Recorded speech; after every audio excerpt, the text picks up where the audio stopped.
Bonsoir à tous et bienvenue dans ce Spider Golf TV Live.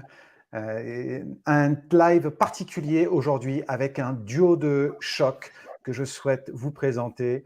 Un ami, collègue, aide pro au Golf d'Osgore, Laurent Poncelet, et son jeune joueur amateur, Mathis Lefebvre, qui évolue en université américaine. Messieurs, merci d'être avec nous. Comment allez-vous?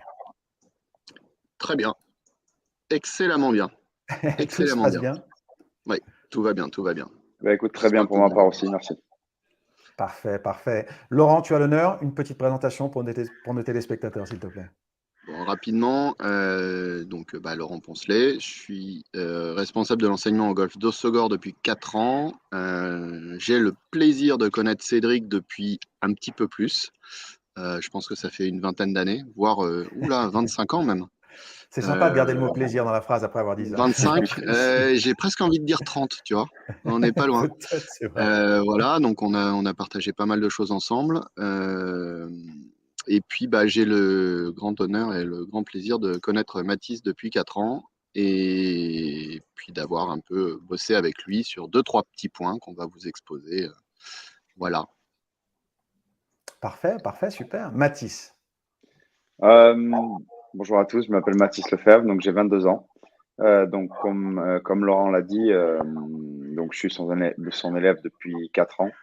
Je suis au Golf d'Ossegor aussi depuis 11 ans et on s'est rencontrés d'ailleurs là puisqu'il est devenu le coach principal de Ossegor en 2018, si je ne me trompe pas.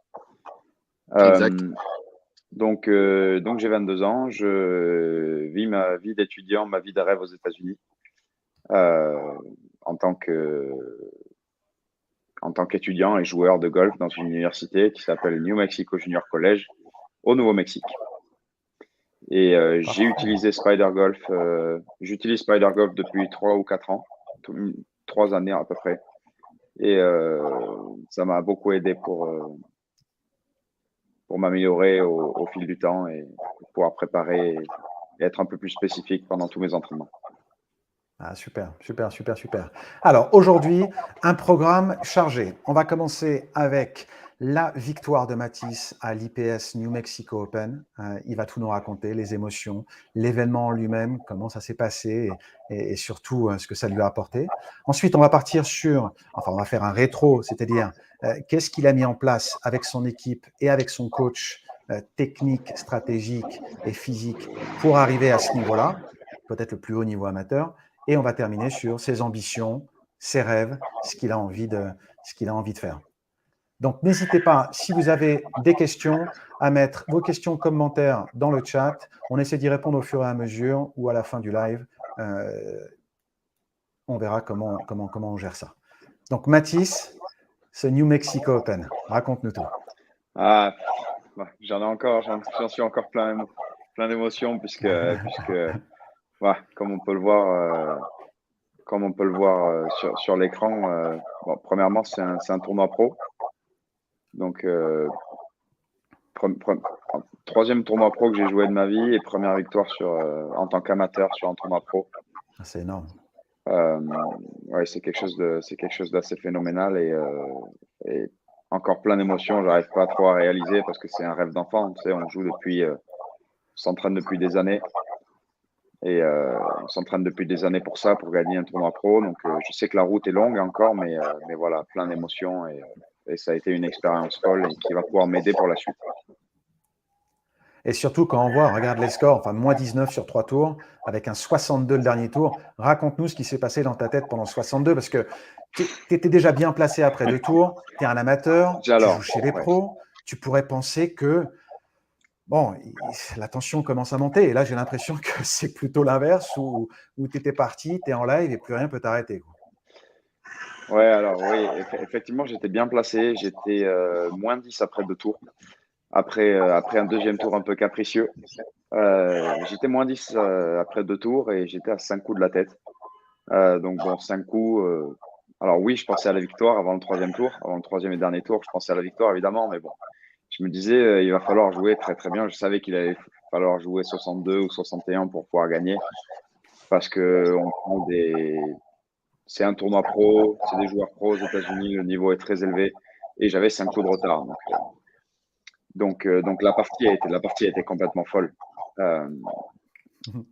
Je fais un birdie au 2, un bogey au 3. Et ensuite, je fais des birdies sur les 6 prochains. Je fais 6 birdies sur les 7 prochains trous, il me semble, pour être moins 6 après 10 trous.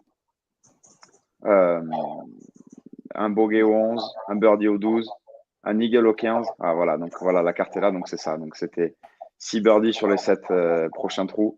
Un eagle au 14 donc comme on peut le voir, 524 mètres. J'ai tapé un drive et un coup de fer 8 sur le green. Et un coup de fer 8 à 1,50 m qui m'a permis de rentrer le putt et un dernier birdie au 18.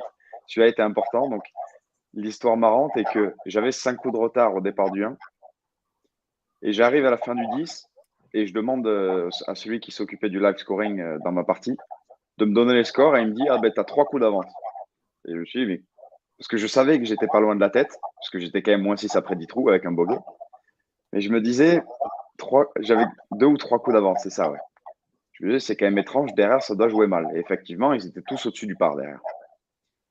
Et l'eagle au 14 m'a permis d'avoir, à ce moment-là, 3 coups d'avance, sans savoir que le gars derrière, dans la dernière partie, avait fait 4 birdies d'affilée. Et donc, en fait, on arrive au 18. Et je le regardais au 17, il fait birdie au 17, donc on était ex-aequo au 18. Et je tape le green en 2 en tapant un bon drive et un bon coup de fer 3. J'étais à peu près à 12-13 mètres du drapeau. J'ai fait les 2 putts et il a raté le chip putt, donc c'est ça, 11 mètres, j'ai écrit. Et donc j'ai fini la partie 62 et juste pour info, pour les téléspectateurs, juste pour info, on peut le voir sur le détail du trou. Donc le fer 3 qui était à 250 mètres du 250 mètres du drapeau et tu as fini à 2,40 mètres. Donc, tu tapes pas très fort. On est bien d'accord. Ouais, c'est la discussion un peu drôle avec mon coach parce qu'on a travaillé un peu la vitesse. On travaille la vitesse ces derniers temps. Et ce qui m'a aidé, même au 14, de taper drive fer 8 sur un par 5 de 524 mètres. Et ça aide, parce que ça aide à… Et on a ce résultat avec la photo, la coupe, l'expérience extraordinaire. Non, c'est vraiment bien. Félicitations à toi. Ouais, c'est le début. Je sais que c'est le début d'une très belle aventure. Et Lolo, tu ne devrais pas me contredire là-dessus. Qu'en penses-tu ? Non. Après, c'est sûr que ça fait 4 ans qu'on travaille ensemble. Résumer 4 années en 20 minutes, ça va être un peu compliqué. Moi, je rajouterais juste que tu étais quand même dans une bonne dynamique, hein, Mathis? Ouais, depuis qu'il est aux États-Unis, je crois que l'an dernier, aux États-Unis, tu as fait un score au-dessus du par. Ouais, le semestre dernier, c'est ça. J'avais eu 17 parties et 2 au-dessus du par. C'était 2. Les 2 pendant le national. On peut discuter sur la difficulté des parcours, etc., mais j'invite n'importe qui à ne serait-ce que jouer des jaunes sur son parcours qu'il connaît par cœur et essayer de jouer sous le par aussi souvent. Donc déjà le plein de confiance.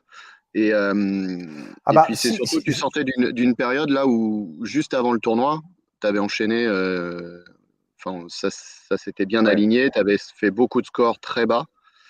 Et c'est ça surtout, moi, où je suis impressionné, c'est que au-delà du fait d'être plus régulier, d'être tapé plus fort, enfin tout ce qu'on a pu mettre en place, et que tu as mis en place par toi-même, hein, parce que c'est avant tout toi qui bosse beaucoup et tu mérites tout ce qui t'arrive. Un travail d'équipe. Oui, mais bon. Notamment avec Spider, avec toi, Laurent.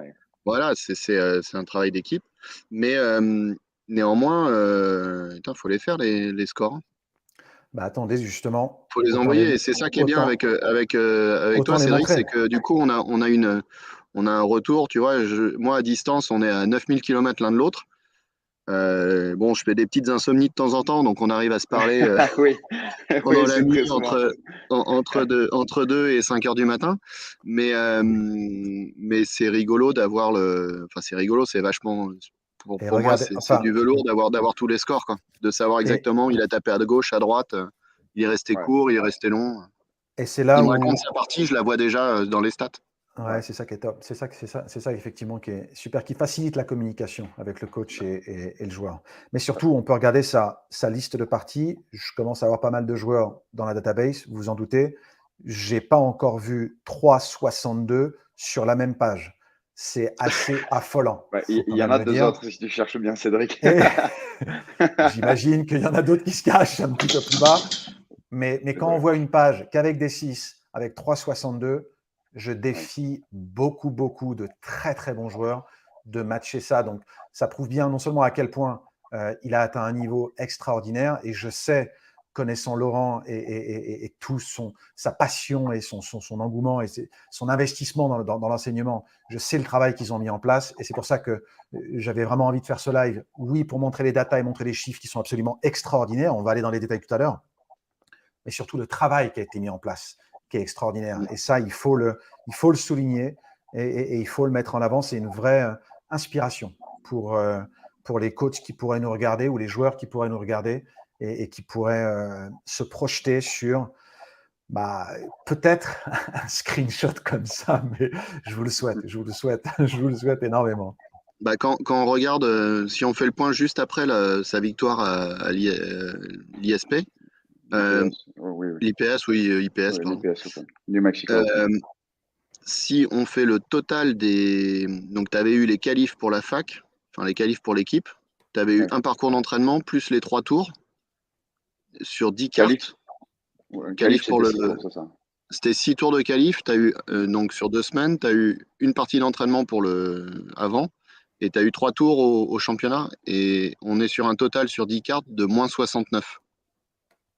Ce qui, C'est à dire comme affolant. ça paraît bête, mais ça fait moins 6,9 de moyenne. Ah, non, c'est affolant, c'est affolant. C'est voilà, et c'est là que c'est intéressant, Cédric, c'est que moi, en tant que coach, bon, t'as un joueur qui fait ça, Mm. qu'est-ce que tu veux dire? Continue, Où quoi. est-ce qu'on va? Où est-ce Exactement, qu'on va? Quelle est exactement. l'étape Ouais, d'après? ouais, Et ouais. c'est là aussi que tu as ton Mm. rôle à jouer, et c'est la discussion qu'on a eue aussi, et les besoins qu'on a, c'est que on commence à rentrer dans des détails, sur des croisements de statistiques, sur des petits Mm. trucs qui sont imperceptibles. Je veux dire, moins 6,9 d'index, de moyenne, enfin, tout va bien, quoi. Et c'est Tout va là bien, où, mais pourtant, C'est qu'est-ce là qui où, se passera après, quoi? voilà. Alors, c'est non là où seulement, Spider je pense qu'il y entre a. en jeu. Et Vas-y, Exactement. car Mathis, je t'en prie. arrive un certain niveau, c'est tout, dans ma perception du golf, c'est tout à propos de petits détails. Et c'est ce que Spider peut nous apporter, car jouer au golf, c'est bien, mais on ne peut pas réellement savoir. On ne peut pas avoir un feedback parfait juste en se regardant jouer. L'avantage des chiffres que l'on a, du coup, des datas qu'on a grâce à Spider, euh, nous permettent d'avoir des détails parfaits sur toutes les distances de putt, où est-ce qu'on rate au driving, à droite, à gauche, les contacts. Ça nous permet de bien cibler les entraînements pour essayer de grappiller quelques points Mm. qui sont très importants à ce niveau-là. C'est exactement ça. Non, tu as raison. Et il y a plusieurs dimensions pour le joueur. Le joueur a besoin de connaître son jeu. Il a besoin de connaître sa façon de jouer. Il a besoin de connaître ses forces, ses faiblesses, bien sûr, mais aussi comment s'entraîner. Ce que j'ai besoin de mettre en place dans mon entraînement pour obtenir mon objectif. Identifier cet objectif qui, lui, peut être difficile si jamais on n'a pas toutes ces métriques et on n'a pas ces références pour se baser sur du concret, en fait, sur des faits. Les émotions peuvent prendre le dessus tellement rapidement qu'on a besoin de soi, mais c'est aussi, je trouve, une éducation, c'est une information, c'est de la matière grise, c'est de la matière grise golf qui rentre dans le joueur. Et le joueur, il est tout seul sur le parcours, indépendamment de la qualité du coach et du travail qu'il a pu mettre en avant. Il est tout seul et il a besoin de réfléchir et d'être intelligent sur le parcours pour prendre les bonnes décisions. Et pour ça, il faut connaître son jeu, il faut le connaître d'une bonne manière, et il faut arriver à utiliser les datas dans le bon sens pour avoir toutes ces infos. Et bien évidemment, je ne vais pas partager ce que le coach arrive à obtenir avec ces datas-là, mais il est beaucoup plus intelligent, il est beaucoup plus pertinent, il intervient avec une précision, la communication est meilleure. Il y a tellement de choses qui viennent se mettre en place grâce à ça. J'aime pas appeler ça le coaching 2.0 parce que le coaching a déjà évolué avec les outils techniques, mais on a souvent tendance à mettre les datas comme le 15e club du sac. Je ne suis pas forcément d'accord. Maintenant, je trouve que ça fait partie du sac. Il faut presque enlever un club pour rajouter les datas. Alors, bien évidemment, ça fait peur parce qu'on appelle ça des datas, on appelle ça des stats, on a Ouais. l'impression qu'il y a des algorithmes derrière, on est à l'école en train de faire des maths. Non, c'est pas ça. C'est tout simplement un curseur sur la performance. Et ce curseur, il faut savoir le positionner et il faut savoir le bouger pour avancer dans son golf. Et pas avancer juste du jour au lendemain, avancer sur le long terme. C'est ça le plus difficile à gérer. Et c'est pour ça que cette base est nécessaire pour le coach, mais aussi pour le joueur, comme éducation et formation. Est-ce que vous êtes d'accord avec moi, Olivier? Oui, Tout à fait d'accord. et puis Laurent et moi pourrons vous dire que c'est quelque chose qu'on s'était dit depuis longtemps que en fait le but de Laurent était bien sûr de me coacher, mais coacher intelligemment, ce qui veut dire que le but était non pas juste me dire quoi faire, mais m'expliquer pourquoi, pour qu'ensuite, en plus, je suis à l'autre bout du monde, de l'autre côté de l'Atlantique, donc Bien sûr, pour que je puisse bien sûr. travailler indépendamment aussi, pour essayer de comprendre la biomécanique, essayer de comprendre tout ça. Et c'est ce qu'on s'était dit avec Laurent depuis pas mal de temps et qu'on continue à faire et qui marche pas trop mal pour le moment. Alors justement, bonne transition. Le point numéro 2 de ce live, c'est tout le travail qui a été mis en place, la direction technique, l'ensemble, avec ta team, avec ton coach, bien évidemment avec Spider, mais tout ce travail au fil des années qui t'a permis d'atteindre ce très haut niveau. Lolo, je te laisse lead, bien évidemment. Mathis, n'hésite pas à intervenir. C'est un bel échange. Spider est là si vous avez besoin de regarder les chiffres. Allez-y, dites-nous tout. Alors, tout commence. Tout commence il y a 4 ans. Non, pour résumer, Mathis, bon gabarit, qui tapait très bien la balle, un swing déjà bien construit, beaucoup d'irrégularités sur les trajectoires, les contacts. Pour moi, il faisait des choses, il ne comprenait pas pourquoi. Il tapait la balle, il ne comprenait pas forcément pourquoi elle partait à droite, pas forcément pourquoi elle partait à gauche. Putting, tu es d'accord, Mathis, hein? Mais Putting, alors, on n'en parle même pas. Putting, on n'en parle même c'était. pas à cette époque-là. Enfin, si, justement, il fallait en parler beaucoup parce Ouais, il que fallait, il y voilà, avait, c'est ça. Mais c'était c'était, le gros point négatif avec le wedging. c'était un point négatif. Le wedging, c'était très approximatif. Il n'y avait rien de structuré. Je ne dis pas qu'il faisait mal, mais ça ne pouvait pas être performant. C'était pas Et du haut ça ne niveau. pouvait pas être performant sous pression. Driving, bon, moyen, ça tapait fort, mais ça pouvait. Mais les points forts, les points faibles, vraiment, c'était putting. Mais alors, je crois que tu as les stats, Cédric, et encore, c'est pas les stats du début, c'est les stats de quand on a Ça, commencé à utiliser Spider. Oui, c'est ce que Et, j'allais dire. Les stats, on va montrer. Déjà, et, le niveau est là. Hein. wedging, rien du tout. Donc, moi, dans mon approche et dans ce que j'ai voulu lui apprendre, c'est que déjà, comme il disait très bien tout à l'heure, être avant tout complètement indépendant dans sa manière de faire. C'est-à-dire que moi, je suis là pour apporter des réponses, pour apporter peut-être des systèmes, pour encourager, mais en gros, je ne suis pas avec lui sur le parcours. Donc si au 4, il y a une balle qui s'échappe à droite et au 5, elle s'échappe à gauche, Ouais, tu ne vois pas, quoi. il ne Tu faut sais pas pas. qu'il attende que je lui donne la solution sur le départ du 5, quoi. Ouais, bien Donc il sûr. faut qu'il réagisse par rapport à ça. Donc il faut déjà qu'il comprenne pourquoi. Donc là, on a bossé avec Trackman University, le vol de balle, qu'est-ce qui se passe, pourquoi la balle elle fait ça, pourquoi elle vole plus, pourquoi elle vole moins et tout ça. Qu'est-ce qui fait que la balle elle tourne, qu'est-ce qui fait qu'elle tourne pas, etc., etc. Donc ça, il est devenu assez indépendant là-dessus. Et j'imagine que cette éducation et l'utilisation des curseurs techniques, là pour le coup, Mm-hmm. avec la technologie utilisée, c'était une éducation des deux côtés. Toi comme lui. Il était intéressé, il voulait bien connaître, il sûr. voulait savoir, il voulait Oui, comprendre. bien sûr, bien sûr. Bah, oui, et puis, Mais vas-y. j'ai toujours été très intéressé par ça, mais j'ai jamais eu quelqu'un qui m'a montré et qui m'a expliqué en fait les chiffres, pourquoi c'était important, les datas. Donc tu nous parles de ces curseurs, de ces avancées technologiques qu'on a maintenant dans le monde du golf. Et j'ai jamais eu quelqu'un qui m'a vraiment expliqué pourquoi la balle fait ci, pourquoi elle va à gauche, pourquoi un manque de spin. Donc ça a été un des travaux majeurs Après, avec Laurent. soyons bien d'accord, la technologie remplace pas tout. C'est juste qu'on a l'explication. On en revient toujours à la même chose, ça fait pas tout. J'ai un Trackman, Mathis l'utilise tous les jours. Enfin, c'est pas le mien, mais il en a un à la fac, il l'utilise tous les jours. Mais il se focalise sur des choses importantes, c'est-à-dire qu'il les quantifie. Tout comme on quantifie le nombre de putts, le stroke gain sur le wedging, sur le driving, pour savoir quel point de son jeu est en forme, pas en forme, est en train de baisser ou en train d'exploser. Donc, si on en revient il y a quelques années, wedging, comment tu fais pour faire 60 mètres, comment tu fais pour faire 65 mètres, comment tu fais quand tu as 80 mètres, comment tu fais... Aucune idée. Donc à partir de là, on a commencé à bosser sur un... Oui, on a arrêté le feeling. Ouais. Le feeling, c'est bien, mais ça fait pas tout, parce que sous pression, le feeling, comment tu fais? Ça peut partir en sucette.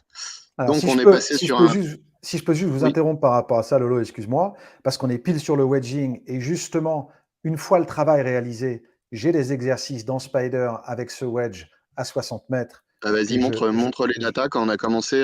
C'était un petit peu après. On a commencé quoi, Là, je 2010 pense, le wedging? ouais, Ouais. c'était après, parce que quand tu vois déjà 2020, pardon, 2010, n'importe quoi. Donc là, en 2021, Il c'était du était pas né en 60 mètres. 2010. Il a fait, il a fait 92%, donc 92% déjà au niveau du score avec l'algo, c'est déjà très, très, très performant à C'est 60 pas mètres. mal. 80% d'impact. Et là, on peut voir les 2 balles mal touchées, un petit peu short. Donc, j'imagine que le toucher était peut-être un des boulots à réaliser. Voilà, donc là, on le voit, mais encore une fois, avec le petit cercle bleu autour, on sait que le niveau est déjà très, très élevé lorsque tu as commencé à utiliser avec le wedging l'application. Et on peut regarder, donc là, on a 10 balles sur 10 à 8 mètres de rayon, mais on a encore 9 balles sur 10 à 4 mètres. On a 7 balles sur 10 à 2 mètres, donc on voit déjà le niveau de précision et d'exigence. Et même ça ne suffit pas. C'est aussi ça, parce que c'est bien d'avoir des références et des benchmarks et de dire, OK, bon, bah, très bien, j'en ai 7 sur 10 à 2 mètres, le wedging, ça y est, c'est fait. Non, il avait encore 2 balles qui étaient mal touchées, ça pouvait s'améliorer. Et connaissant Mathis et Lolo, je pense que c'était aussi quelque chose Ouais, et qu'on puis n'a si tu jamais regardes, fini. c'était raté un peu à gauche. Exactement. Et donc, on C'était à évolue gauche. sur la Et, dernière. et pour ajouter juste un paramètre, Je t'en c'est que prie. derrière, le putting était... Alors, je vais le dire. Il était quand même à chier, quoi.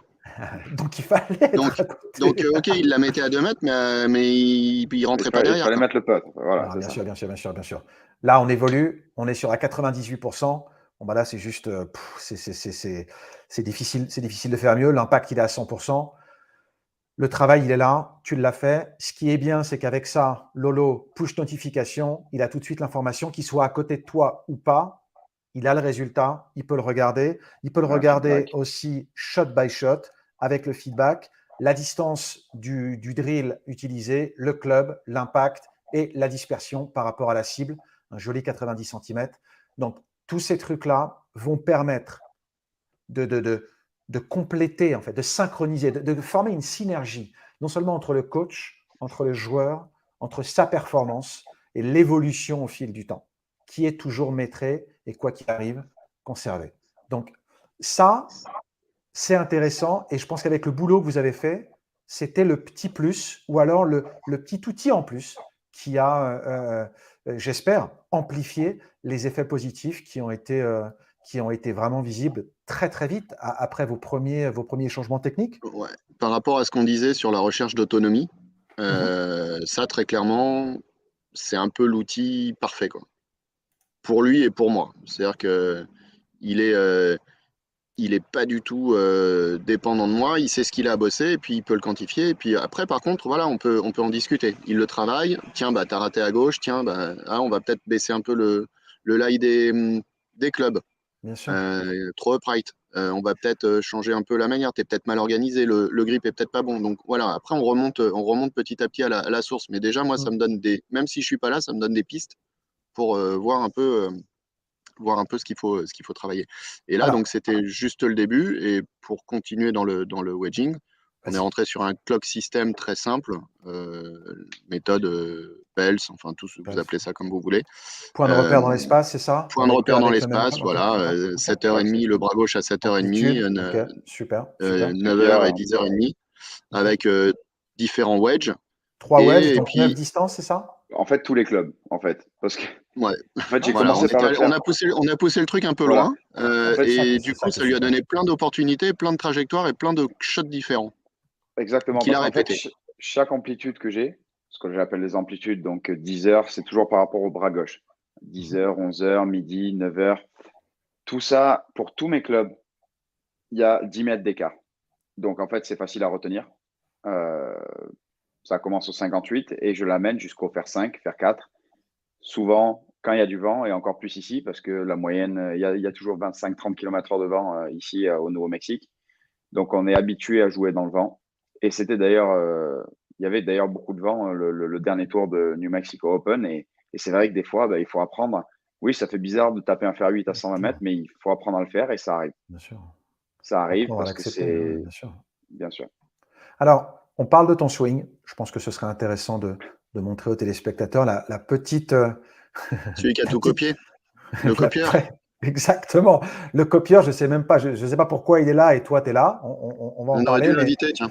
on aurait dû l'inviter. On peut le taguer, attention, hein. Ouais. C'est intéressant de regarder la similarité, La similitude. l'exactitude, la similitude. J'étais entre les deux, c'est pour ça. Après, je suis encore américain, donc le mot est mal traduit. Mais Excusez. l'exactitude du swing de Matisse et de Rory. Mais quand je dis c'est assez frappant, c'est assez frappant. Et j'irais même plus jusqu'à même sa vitesse de club, si je ne me trompe pas, Lolo. Ils sont très, très, très identiques. Donc, on peut Maintenant, regarder. oui. Les points sont quasiment copiés-collés. La reprise, c'est la même. L'action de tête, c'est pareil. Le petit retour de hanche post-impact, c'est la même chose. On a, je ne vais pas dire un copier-coller, mais sois franc avec nous. Tu t'es inspiré de son swing, c'était ton idole. Comment ça s'est Alors, passé? il y a pas mal de monde qui me pose la question, des gens avec qui je joue aux États-Unis et puis depuis que je suis plus petit. Et je vais être honnête avec vous, pardon. Je vais être honnête avec vous. Pas vraiment. Alors, en fait, si, mais pas que lui. Alors, je vais m'expliquer. J'avais 12, 13, 14 ans et je jouais pas top au golf. J'ai jamais été très bon quand j'étais tout petit. Donc, j'ai envie de dire que c'est surtout le travail dur qui a payé. Mais en fait, ce que je faisais, c'est que quand j'étais plus petit et que je jouais pas très bien, en fait, je regardais les swings. Donc, Rory, Adam Scott, je regardais les meilleurs swings. Et Justin Rose, c'était les 3 swings que je regardais. Parce que pour Quand moi, tu c'était parles les meilleurs swings. de meilleurs swings, techniquement, Pour moi, visuellement, voilà. dans le Pour moi, plan, les plus neutre. Voilà, justes. d'accord. Voilà, D'accord, les les plus plus justes, justes. les plus Ok, très neutres. bien. Très bien. Et en fait, tout simplement, ce que j'ai fait quand j'étais plus petit, que j'avais 14 ou 15 ans, je ne connaissais même pas encore Laurent, c'est que je regardais une vidéo et je disais, ah, mais il a le club là, eh bien, je vais tout simplement mettre le club là aussi alors. Et en fait, j'ai fait ça pour chaque compartiment. Enfin, je veux dire, pendant le takeaway, le backswing, le downswing. Et ce qui arrive à donner, puisque les 3 swingent un peu de la même manière. Alors, évidemment, le tempo n'est pas toujours pareil. Mais Rory, Euh, Justin Ross, c'est relativement pareil. Euh, Ça se ressemble. Et donc, ce qui fait que j'ai potentiellement, ou Rory a potentiellement un swing qui me ressemble. Non, je rigole évidemment, mais j'ai toujours eu ce swing un peu en utilisant les jambes. J'ai toujours un peu eu ce tempo. Ça reste quand même mon swing naturel. pour Enfin, donner une le côté, info, pour donner une je info de rebondis vitesse juste au sur le. Ouais, je t'en prie, Lolo, vas-y, vas-y. Excuse-moi, Cédric. Je t'en prie. Sur le côté utiliser un peu plus les jambes, ça, c'est aussi un travail technique qu'on a mis en On a mis en place place pour gagner de la vitesse. pour gagner de la vitesse avec l'aide de Smart to Move. Et puis, on avait fait un webinaire très intéressant avec Mathieu Vigé, le kiné spécialisé dans le golf, et les gars de Smart to Move, donc Grégory Lebras et ça y est, j'ai oublié le nom de Jean-Paul. Où on avait fait des tests avec chaussures, sans chaussures, mais vraiment sur les appuis, différents appuis. Et Mathis, en vitesse de club, ouais, il est passé de, t'étais à quoi, 112, 113? Ouais, 113, 114 de moyenne et puis je Ouais. suis maintenant à plus de 120 de moyenne en bossant à la salle avec des préparateurs et tout ça, mais surtout en essayant quel est le mot, Laurent? De optimiser, voilà, optimiser Voilà. grâce Le aux actions du timing. corps, le Voilà. timing, optimiser. Tout ça m'a permis d'avoir une moyenne à un peu plus de 120 sur le parcours et d'avoir très fraîchement battu mon record de vitesse de swing qui était de 128,9 si je dis pas de bêtises, il y a une semaine au Trackman. En fait, quand Ça on commence parlait vraiment à être sérieux. d'indépendance de Mathis dans ses connaissances, c'est que Mathis, pour moi, il pourrait passer le diplôme d'enseignant ou d'entraîneur. Techniquement parlant, je pense qu'il en connaît plus que 95% des pros que je connais moi. Euh, il peut parler des appuis, il peut parler des réactions des forces dans le sol, il peut parler de la technique sur le chipping, il peut parler du putting, de sa connaissance sur le putting, sur un pourcentage de pente, sur la roule, sur l'influence de la phase de club, du grain, de tout ce que vous voulez. Il est super indépendant là-dessus, donc on a des discussions qui sont. J'ai même pas l'impression de le coacher, j'ai l'impression de parler à un collègue qui joue encore un peu au golf, tu vois, et on échange là-dessus, et on cherche, et on trouve, et parfois on trouve un peu moins vite, mais on trouve des petites Bien solutions à sûr. droite, à gauche, et voilà. Et je rebondis aussi sur l'utilité de Spider là-dessus, c'est que on est sur des, encore une fois, hein, moins 6,9 de moyenne en 10 tours, moyenne de score, je sais même pas combien t'es, je regarde même plus en fait, c'est même Bah plus le justement, stat qui m'intéresse. on Voilà, va on jeter est un sur petit des coup petits d'œil là-dessus. détails. On va On jeter est un sur petit des coup d'œil petits détails. là-dessus. Tu as raison, exactement. C'est des petits détails, mais c'est des détails qui coûtent cher si tu veux grappiller des points, et surtout à ce Bien sûr. niveau-là, on sait à quel point c'est important. Exactement. Donc, on va regarder, on va faire une petite analyse. On switch sur Spider et on va se baser sur le avant-après. J'aime bien faire ça. Mhm. Surtout le travail que Lolo a mis en place, mais déjà un travail bien avancé. On va le voir avec la moyenne de score. C'est déjà du très haut niveau. Mais surtout l'amélioration encore grâce à ce qu'on a vu, ce qu'on a pu voir, les toutes petites améliorations, les toutes petites choses qui ont fait que ça bouge le curseur encore, encore, encore, sans jamais s'arrêter. Donc, on est sur l'année 2021, janvier-octobre.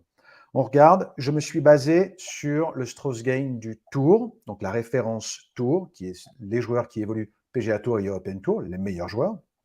Et là, on est à 69,2 de moyenne. Donc, comme je vous dis, ça joue déjà très, très bien. Et lorsqu'on va voir le Strauss Gain total est légèrement négatif. Ça veut dire qu'il perd un petit peu de points par rapport à la référence de ce tour. Et avec un putting, on va se concentrer sur le putting aujourd'hui, qui est à moins 0,471 et c'est son quatrième compartiment de Strauss Game, donc 4 sur 5, l'avant-dernier. Ça a été un travail qu'ils ont mis en place, on l'a entendu. Là, on voyait que c'était déjà performant, c'est sûr. Si on regarde sa moyenne de putting, ça reste quand même, attention, hein, on est très très proche du tour. 71% là où le tour est à 86, 50 le tour est à 56, 28 le tour est à 35, et ensuite ça descend. Mais là, on a 0% sur 22 coups de 5 mètres à 6 mètres. Pas Donc bien. effectivement, toutes ces occasions de birdie, et on sait que 5-6 mètres, ça peut être une distance assez intéressante pour une occasion de birdie sur le terrain. Donc là, effectivement, il y avait un petit manque, alors qu'avant, ça se passait plutôt pas mal, mais derrière, ça baisse un petit peu trop vite. Le travail a été réalisé, et on va voir avec quelle qualité, vous le savez. On parle des derniers mois, août, septembre, octobre. Il a fait pas mal de parties pendant ce temps-là, notamment le tournoi au Mexico. Et là, on peut voir que la moyenne a baissé de 2 points. Maintenant, il est à 67,2. Donc, ça rigole. Déjà, ça rigolait pas, mais là, ça rigole vraiment plus. Et lorsqu'on est au Strauss Gain, plus 3,787 total, le putting qui maintenant passe positif. Mais attention, le un-putt percentage, c'est peut-être le meilleur que j'ai aujourd'hui dans la base de données, où en 1-2 mètres, il y a encore du boulot à faire. Pas de problème. 2 à 3 mètres, tour, au-dessus du tour, au-dessus du tour. Et là où on était 0 de 5 à 6 mètres, maintenant il en rentre 1 sur 3. Ça, c'est extraordinaire. Et j'imagine le travail et les heures de travail qui ont été nécessaires pour faire ça. Parce que ça, ce n'est pas du hasard et c'est sur 36 coups. Ce n'est pas non plus sur 2 parties. Donc, il y a vraiment une pertinence. On l'avait identifié. Je me suis permis de le partager avec Laurent qui lui aussi l'avait vu. Et donc, on a mis en place, Laurent a mis en place et je me suis proposé d'intervenir sur cette petite data particulièrement. Et Mathis a fait le boulot. Mathis, comme tu dis, s'est éduqué à chercher, et ça, vous allez en raconter un petit peu plus parce que vous le savez plus que moi, combien de temps il a mis et qu'est-ce qui s'est passé pour avoir ces datas. Parce que quand on swing à 130, on met la balle sur le fairway, on a des wedges à 98%, on l'a vu tout à l'heure, et on a une balle sur 3 qui va rentrer à 6 mètres ou mieux, je ne suis Ça pas étonné, score. moi. Je ne suis pas étonné pour le 67. Qu'en pensez-vous, messieurs? Alors, je vais juste commencer, après je laisse la parole à Mathis, parce que c'est lui qui rentre les potes, de toute façon. Donc, on est parti du postulat que le putting était faible. Et là encore, c'était stats de l'an dernier. Les stats d'il y a 2018, c'est pas possible.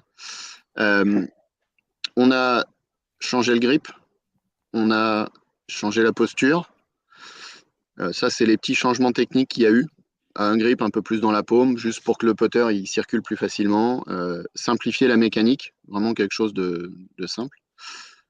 Bon, voilà, en fait, des changements que n'importe qui ferait sur un joueur quand on n'a pas un bon grip et tout ça. Après, on a fait un peu de M-point pour apprendre à lire les pentes. Un peu d'éducation pour quels sont les 3 points importants. Mathis en parlera mieux que moi. Ouais. Quels sont les points importants qui font que les potes y rentrent ou qui rentrent pas. Donc vraiment un travail d'apprentissage de la science du putting, ouais, d'essayer de comprendre quoi, de comprendre parce que le putting en fait c'est à la fois simple, c'est à la fois compliqué. C'est surtout compliqué si on ne se penche pas sur les bonnes options et si on croit que il faut juste ramener le putter comme il était à l'adresse. Donc Mathis, en fait, on a des petites routines, des petits exercices sur différents secteurs du putting. Et lui est capable, via Spider ou via ses exercices, de s'auto-évaluer, de voir ce qui lui manque et d'avoir l'exercice qui lui permet de progresser. Et il répète, et il répète, et il répète. Magnifique, Et il va magnifique. faire un coup de la vitesse, un coup de la sortie de balle. Il va faire un coup de la perf, il va faire un coup de la répétition. Et il s'est créé lui-même sa petite routine qu'il va peut-être nous partager, je ne sais pas. Oui, alors, c'est vrai qu'on a beaucoup parlé avec Laurent du putting, puisque je suis personnellement passionné par le putting. C'est tellement minutieux et tellement. C'est une partie du jeu qui est vraiment différente du reste. C'est pas taper la balle, c'est tout. En C'est fait, un tout le autre monde jeu. pourrait être C'est un capable. autre jeu. Voilà, Oui, tout le monde pourrait être oui, capable. On n'a pas besoin d'avoir un toucher exceptionnel au putting. bien sûr, Tout le bien monde sûr. est capable. Absolument tout le monde est capable de putter avec un putter. Et, et, et, et c'est justement pour cette raison, à mon avis, qu'il faut y passer encore plus de temps. Tout simplement déjà parce que je pense que les gens ne passent pas assez de temps au putting et ne comprennent pas à quel point c'est important. C'est ce qui fait sûrement la différence entre un bon amateur et un très bon pro. Enfin, ça et d'autres détails. Mais oui, Laurent et moi, on a beaucoup travaillé sur le putting et on a surtout beaucoup travaillé sur comprendre la physique. En fait, le putting, pour moi, c'est de la physique. Ce que je veux dire, c'est que voilà, il y a une pente, la balle prend la pente, c'est tout. Il y a beaucoup de détails. Donc, Laurent m'avait appris et m'avait montré Trackman University, mis en place par Trackman, où en fait, ils expliquent un peu la physique du putting, là où du coup, j'ai pu en apprendre beaucoup C'est énorme. et pouvoir apprendre beaucoup de détails, de petits détails, c'est tout bête, mais quand j'apprends à lire une pente, donc je vais venir après mes 3 points clés pour moi, pour pour réussir au putting. Pour lire une pente, il faut comprendre que la balle au début, par exemple, quand on la tape, elle saute. Donc si elle saute, elle n'est pas sur le green, et si elle n'est pas sur le green, elle n'est pas, comment dire, la balle au Influencé. début ne tourne pas. Voilà. Mhm. Et ça dépend à quel point on tape fort la balle, mais c'est entre 15 et 30 centimètres à peu près, ou plus si on la tape fort.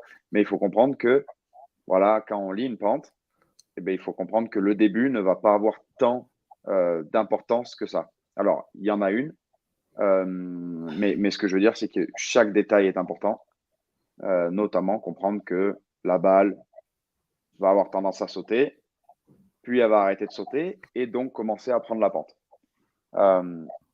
Donc, ce qu'on a mis en place avec Laurent aussi, c'est les 3 points clés selon nous et selon moi maintenant, parce que j'ai pu faire mon propre avis et je suis entièrement d'accord là-dessus. Les 3 points clés pour mettre tous les putts. Et ça peut être marrant de ma part de dire ça, mais j'y crois réellement qu'un jour, il est possible et je serai capable de mettre absolument tous les putts. Pour la simple et bonne raison que c'est tout bête, c'est de la physique. Si je lis la pente correctement, si ma balle sort en ligne, donc premier point, lire la pente. Deuxième point, sortir la balle en ligne par rapport à où on vise. et, le contrôle de la vitesse, pardon. Ce sont les 3 points clés pour moi. Si on allie les 3 et qu'on rate jamais, on met tous les putts. Donc, c'est à propos de certains détails comme ça. Lire la pente. Donc, c'est là que Laurent a dit j'ai des exercices spécifiques. Donc, j'ai des exercices qui me permettent d'apprendre à lire la pente, apprendre à évaluer les pentes, 1, 2, 3%. Et par rapport à ça, pouvoir y allier la vitesse et le fait de sortir la balle en ligne, évidemment. Si je vise un endroit et que je la poule, je ne vais pas mettre les putts. Donc, ce sont les 3 aspects les plus importants. J'ai des exercices pour chacun de ces aspects qui me permettent de mettre plus de putts qu'avant et de m'améliorer et d'essayer d'être meilleur. Parce qu'à ce niveau-là, tout le monde est bon. Et donc, c'est ce qu'on disait tout à l'heure avec Cédric et Laurent, c'est des petits détails.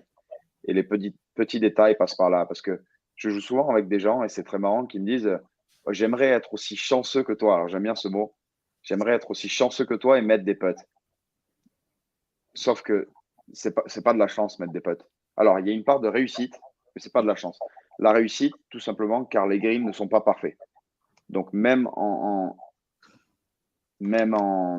lisant la pente parfaitement, en puttant la balle parfaitement, il y a des fois où ça rentrera pas. Mais ce qu'on fait, en essayant de tout faire presque parfaitement, ce qu'on fait, en fait, c'est qu'on réduit la dispersion et que donc, même l'aspect du green qui sera peut-être pas top, si le green n'est pas top, on peut quand même rentrer la balle par le côté gauche ou par le côté droit.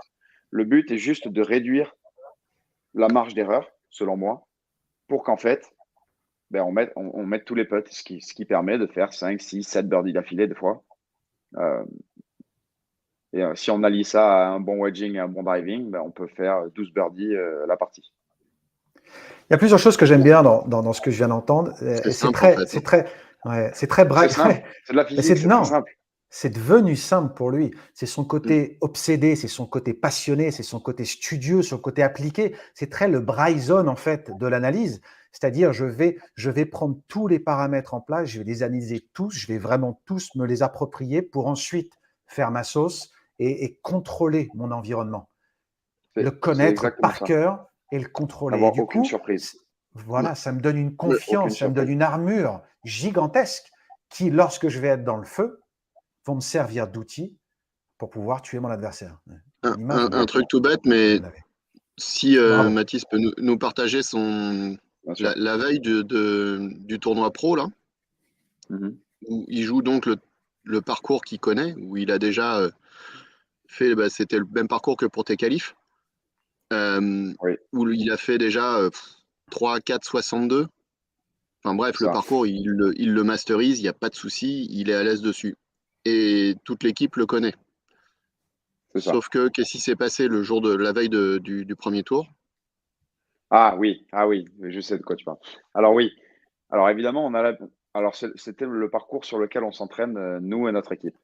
Sauf que, évidemment, qui dit tournoi pro et dit gros événement, dit parcours différent. C'est plus le même parcours. On le sait tous. On l'a tous fait, c'est clair. Les greens qu'ils avaient prévus et qui étaient à 3,8, donc green rapide, green avec de la pente. Donc, tout ça, encore une fois, c'est des paramètres à prendre en compte. Et on connaît le parcours par cœur. Et si les greens passent de 3 mètres de stimp à 3,8, c'est autre chose. C'est autre chose. Quel est le travail principal qu'il faut faire? Parce qu'on avait cours le matin, c'est ça qui était marrant. Donc, on n'a pas pu jouer la Rocco.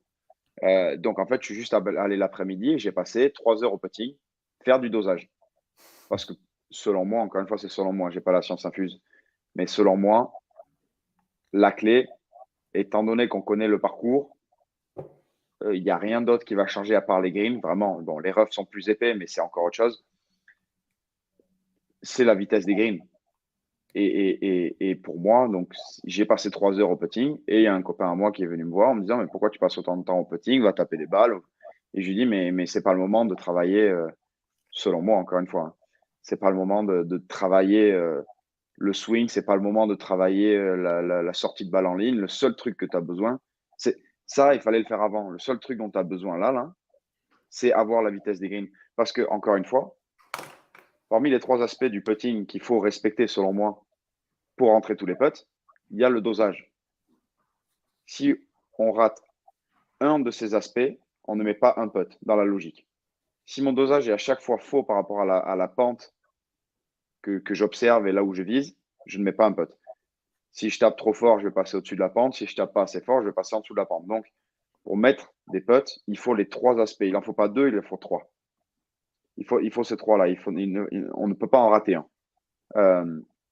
Donc, selon moi, le seul qui me manquait à ce moment-là, étant donné qu'il y a eu un grand changement en un jour de vitesse, ben, je voulais arriver au départ, au green du 1 pour le tournoi en connaissant les greens. C'est la pire sensation d'arriver sur le green et d'avoir peur de putter la balle pour la taper trop forte ou ne pas savoir comment la putter. Ou même l'inverse, rester court sur certains putts parce qu'on a peur de la taper. Et on sait tous que si on reste court, ben, la balle ne va jamais rentrer. Comme tu dis, quand tu vas sur un parcours, il faut être prêt. Il faut avoir fait le Exactement. travail. Il faut avoir fait ses devoirs. On ne peut pas espérer, ça y est, c'est le jour J, j'arrive, je ne vais pas dire que je tape pas de balle, mais en tout cas, je vais un petit peu trop vite, je ne fais pas attention, et ça y est, je vais espérer jouer sous le par, surtout à ton niveau. Non, c'est sûr. Exactement. D'où l'intérêt, ça on l'a bien vu aujourd'hui, d'utiliser Spider, d'utiliser les datas, de connaître son jeu par cœur, de connaître son état par cœur au moment T. Et là, qu'est-ce que tu dis? Tu dis justement mettre en avant et travailler sur le seul paramètre qui a changé et sur lequel tu dois t'adapter. Qui a réellement changé. C'est ça, exactement. Donc, c'est pas le moment exact de travailler ton swing, c'est pas le moment d'aller chercher. C'était Ça, je avant. suis entièrement d'accord avec toi. C'est qu'on n'est Mais pas ça préparé aussi, pour le tournoi. ouais, mais ça veut dire qu'il y a du boulot derrière et tout a été fait correctement. C'est pas un snap de doigt. Bien sûr. C'est vrai que quand on regarde son appli, on a l'impression que c'est un jeu vidéo. Je vous le cache pas. Ces scores-là, c'est juste, c'est ahurissant. Mais ça vient pas par hasard.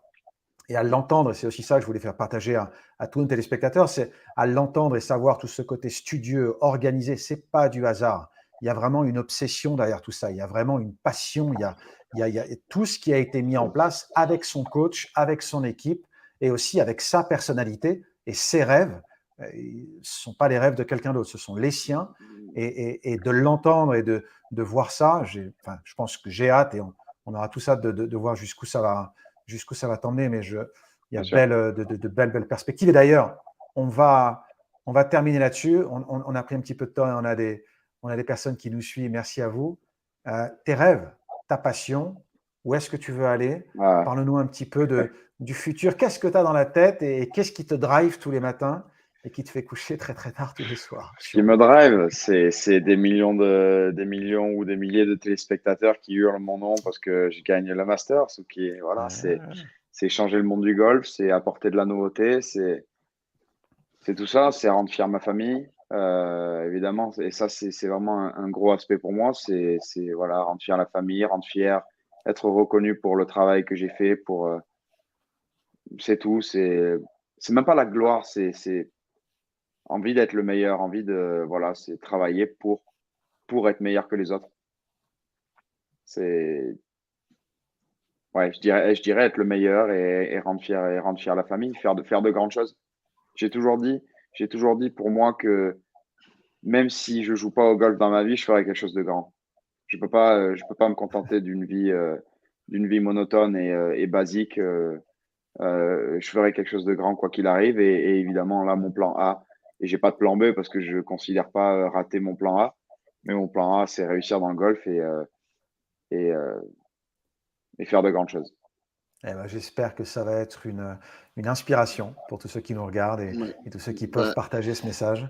après, Lolo, par rapport à ça, ouais, après, par c'est un rapport à rêve, hein. ça, non, mais c'est important. Faut rêver grand, voilà, mais faut bien comprendre aussi que Matisse se donne les moyens.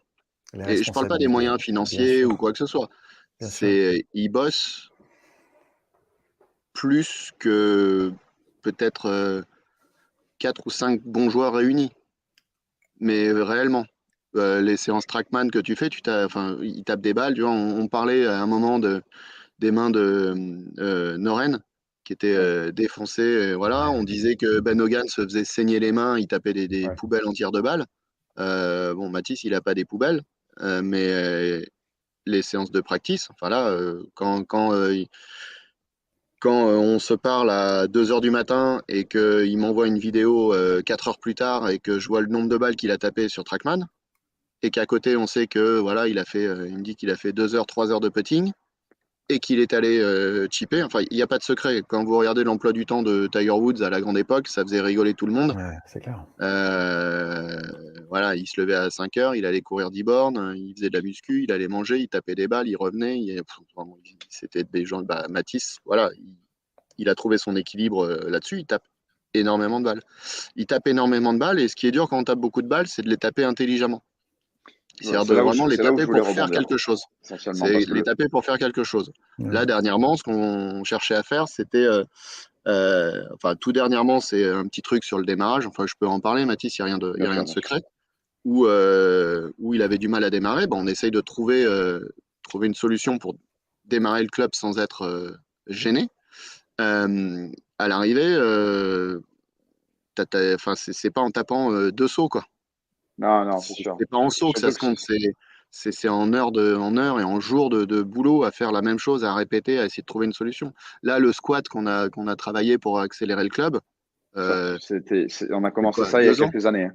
Ouais, C'est 2 ans, 2 ans de boulot. exactement.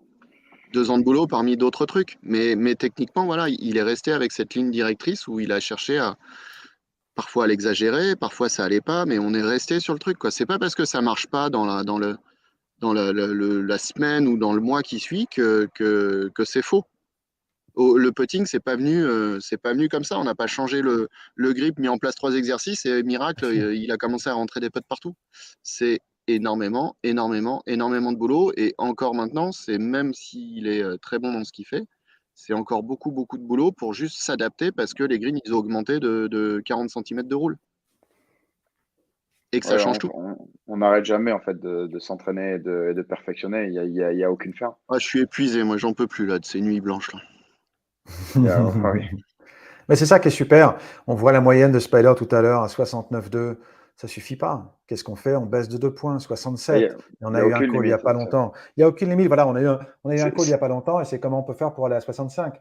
Et en fait, c'est ça qui est Mais passionnant de mon je côté. pense pas qu'à Ressenti. très haut niveau, tu vois, je pars vraiment de la haute performance. Hein.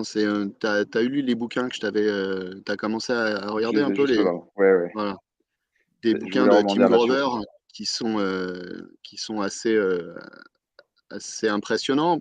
Tim Grover a entraîné même pas les meilleurs, il a entraîné les légendes. Michael Jordan, Kobe Bryant et tout ça. Donc voilà, il a les points communs de ce qui est le firmament de ce qui se fait de mieux dans la matière de sport. Et L'excellence. en fait, les gars n'ont aucune limite. C'est-à-dire que quand Mathis dit pour moi, un jour j'arriverai à rentrer tous les potes, je suis sûr qu'il y a 90% des gens qui t'écoutes qui vont dire putain, Mais c'est pour ça que je dis que quelle c'est arrogance, rigolo, mais quel petit con, mais franchement, Ouais, pour qui il se prend? mais c'est Écoute, pour énorme. qui il se C'est prend? énorme. En C'est fait, énorme. si mais tu te j'y dis crois. que ton objectif c'est de faire 32 potes par tour et de scorer le par et puis de jouer un peu, c'est un peu comme se dire bah tiens, je vais passer pro. Dire n'importe qui peut passer pro, hein, t'envoies une lettre à la Fédé demain, t'es pro. Par contre, te dire je veux arriver à ça, t'as ton objectif, quelles sont les étapes pour y arriver, comment tu fais, comment tu mets en place les choses.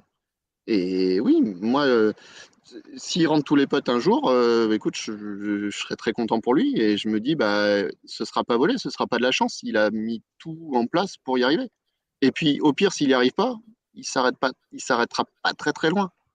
Tu vois. Si ton objectif c'est de te dire, bah 65 c'est bien, bah oui, mais il y en a qui font 59. Si tu fais 4,65 et qu'il y en a un qui fait 2,62, 1,59 et bah tu perds le tournoi. Pourquoi? Enfin, tu peux faire 12, 13, 14 birdies dans une partie, c'est pas Bien impossible. sûr, Et c'est là, et c'est vrai que c'est là où il ça faut pas paraît compliqué, confondre. mais Il ne faut pas confondre l'arrogance et la confiance. Et la confiance est nécessaire à ce niveau-là. L'affirmation de la personnalité, l'affirmation des faits, comme tu dis, je veux pas une vie simple, je sais que je vais avoir une vie de grand. Et je le rêve et je le vois. Et c'est la vision de ces choses-là, bah, tu es en train de le faire.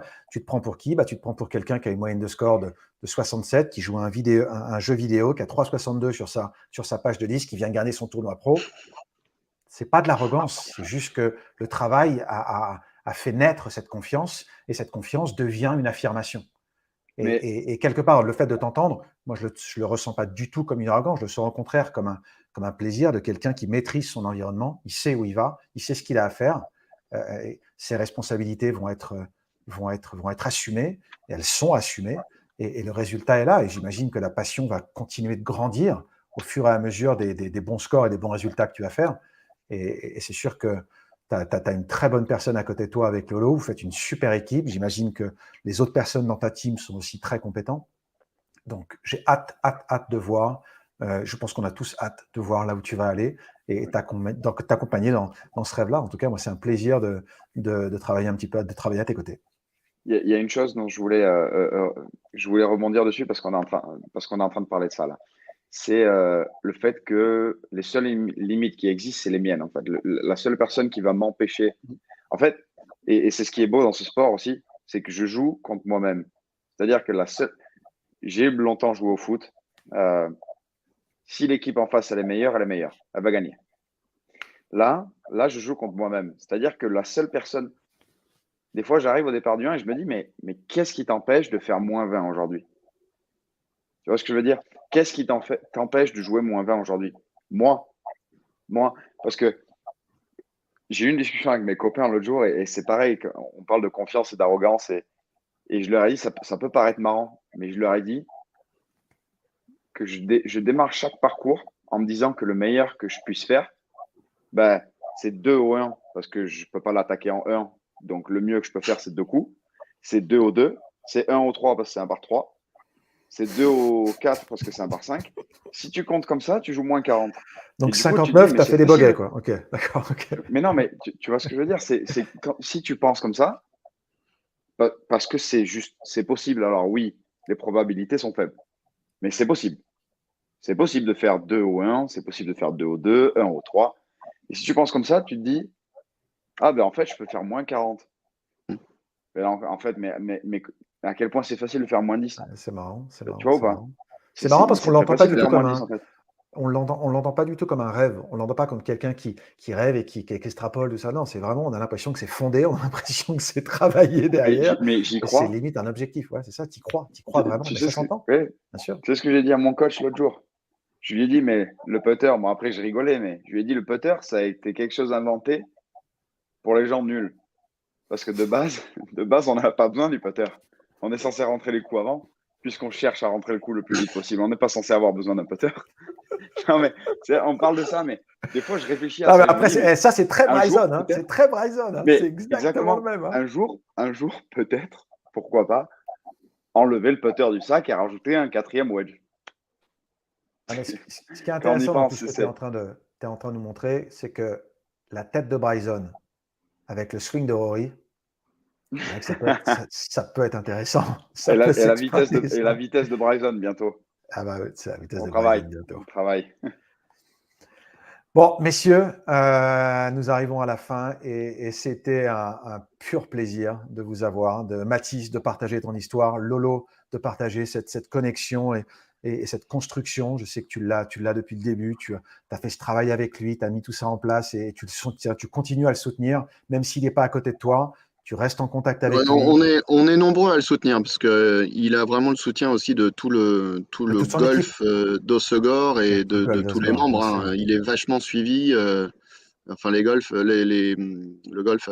membres avaient fait une cagnotte pour son départ aux États-Unis. Magnifique. Je crois qu'à chaque tournoi, il reçoit des messages de membres. Et des moments, il les connaît pas, il a juste les numéros. Donc voilà. Et puis il y a tous les gamins de l'école de golf qui le suivent. C'est un peu l'exemple. Mais on rêve tous d'avoir aussi quelqu'un comme lui dans notre club, dans notre team. Voilà, c'est du velours. Hein. On découvre des choses ensemble, on partage plein de trucs, c'est super sympa. Et puis c'est un mec bien surtout. Vous vous êtes bien trouvé. Derrière son arrogance, à dire qu'il n'y a pas besoin de putter. Derrière son arrogance et sa chance, comment dirais-je, sa chance incroyable au putting, c'est quelqu'un de bien, quoi. Ouais, c'est fantastique, c'est fantastique. Faut juste qu'il trouve un quoi faire. Non, mais là, au contraire, c'est son côté Rory. C'est des Rory des premières années. Je vais essayer de faire comme toi, mais je pense que j'ai absolument aucune chance. En tout cas, messieurs. Il y a Michael Rayard qui me dit que tu es même suivi au Nigeria. Ah, bah oui. Michael Rayard qui est du club et qui bosse au Nigeria. Ah, magnifique, Voilà. magnifique, magnifique. Alors, est-ce que je Messieurs, peux juste pardon, ajouter je t'en prie, je t'en prie. C'est Non, moi, oui, vas-y. parce qu'en fait, Oui. on a des messages sur le live YouTube. Ah, alors, le Euh, live, les messages, on enchaîne. ouais, il y a 2 copains à moi, enfin 3 copains à moi qui ont commenté et dont un, donc Mathis qui dit que l'appli bien complète. Donc, je voulais revenir là-dessus sur le fait que, encore une fois, sur les détails, l'appli est archi complète. Voilà, exactement. Là, on peut voir le message ici. L'appli archi Merci. complète qui nous permet de ne rien négliger en fait. On voit absolument tout. Ça nous permet de donner des chiffres sur absolument tout. Donc, il n'y a aucun secret et il n'y a aucune excuse pour ne pas entraîner les aspects aussi les points faibles. Donc, un petit message pour dire voilà, Mathis, Ouais. merci pour ton Bah, message. c'est un petit message Et comme de- tu dis, Vas-y, pardon, je te coupe. appli génial. Appli génial que j'utilise Merci, et que je vais Mathis. continuer à utiliser pendant sûrement des années car, comme on dit, c'est les petits détails et cette appli nous permet de grappiller quelques points et m'a permis de grappiller quelques points depuis les nombreuses années que j'utilise cette Par rapport application. objectif, moyenne de score en dessous de 60. On va s'en occuper. Petit à petit. Bah, l'avantage, c'est qu'en comptant comme il compte, il est 20 d'index en fait. C'est ça. C'est ça. Tu Donc, il croyais faudrait qu'il bien que était tu moins travailles un 5 petit ou peu quand moins même. 6, mais en fait non, comme il part de 40, il est 20 d'index, donc il y a encore de la marge. Il y a encore de la C'est marge. ça. Il y a encore de la marge. Bon, c'est magnifique. C'est magnifique. Ah, on a Nicolas qui nous fait un petit coucou. Ouais, c'est mon oncle. Parfait. Il y a John aussi. C'est mon oncle. C'est en l'occurrence. John Lawson qui nous a John qui nous a ouais, fait un petit coucou également. qui nous a fait un petit Merci. coucou et qui nous Hello, a John. pas mal aussi dépatouillé sur des questions sûr. de matériel par rapport notamment au wedging, par rapport au décentrage. Parce que John, que je expertise vais en matériel, bientôt. même à distance. Nous allons bientôt avoir un Spider Live avec John, justement pour parler de ça, du matériel et de la connexion avec Spider et le matos. Top. Et je suis sûr qu'il a fait du super boulot avec vous. Il fait toujours du super boulot. Et non, c'était vraiment c'était un plaisir. Merci beaucoup. Mathis, tous mes encouragements, mes félicitations, mes Merci, encouragements. Frédéric. Tu vas bien avoir, tu vas avoir mon suivi, ça c'est sûr. Lolo, bravo encore à toi d'avoir participé à cette construction de ce phénomène, le Bryce Rory. Et surtout, continue le bon travail que tu fais avec lui, mais aussi à Osgore, notamment avec les juniors. C'est magnifique. Je vois à chaque fois ta post. C'est très, très bien. Ça inspire. Merci, c'est gentil. C'est gentil. Continue. Et voilà. Donc, merci pour ce Spider Golf TV Live. Bien évidemment, vous pouvez nous suivre sur la chaîne YouTube, Facebook, Instagram, Spider Golf App. Vous vous abonnez, comme ça vous aurez les push notifications pour le prochain live qui va venir bientôt. On a pas mal de lives d'organiser, tout aussi sympa, plusieurs choses à regarder, mais toujours au centre des data et l'exploitation des data pour optimiser la performance. Merci à tout le monde Merci et à à vous. très bientôt. Ciao. Ciao. Merci. Ciao. Bye.